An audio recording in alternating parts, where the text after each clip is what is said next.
નસવાડીના કડાકોચ ગામે mobile network સમસ્યાથી યુવાનો ગ્રામજનો હેરાન. નસવાડીના કડાકોચ ગામે મોબાઈલ નેટવર્કની સમસ્યા હોવાથી યુવાનો અને ગ્રામજનો હેરાન થઈ ગયા છે.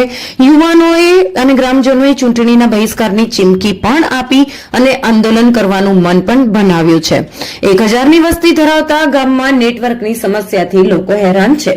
ગામના યુવાનો ભેગા થઈને મોબાઈલ નેટ સમસ્યાની આપવીતી જણાવી મીડિયા સામે આ પ્રશ્ન હલ કરાવે તેવો યુવાનોએ આશય માંગ્યો છે.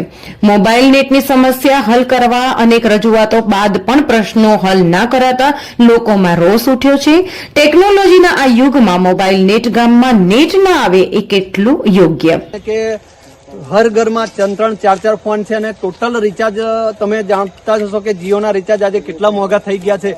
તો બધાના રિચાર્જો વેસ્ટ જાય છે કારણ કે 1.5 GB 2 GB જે આવે છે પૂરેપૂરું વપરાતું નથી, બિલકુલ સર્ફિંગ જ થાય છે. તો આ પ્રશ્ન ને તમે વાંચા લો કારણ કે આ અમને ખરેખર નુકસાન જ છે.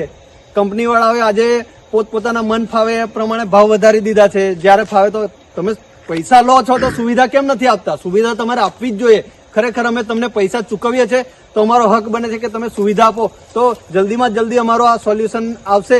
નહીં આવે તો અમે ગાંધી ચિંધ્યા માગે, પછી અમે આંદોલન બી કરીશું, પછી ચૂંટણી બહિષ્કાર કરીશું. લાગતા વળગતા નેતાઓને બી જણાવીએ કે અમારા ગામમાં તમને એન્ટ્રી તક નહીં આપીએ.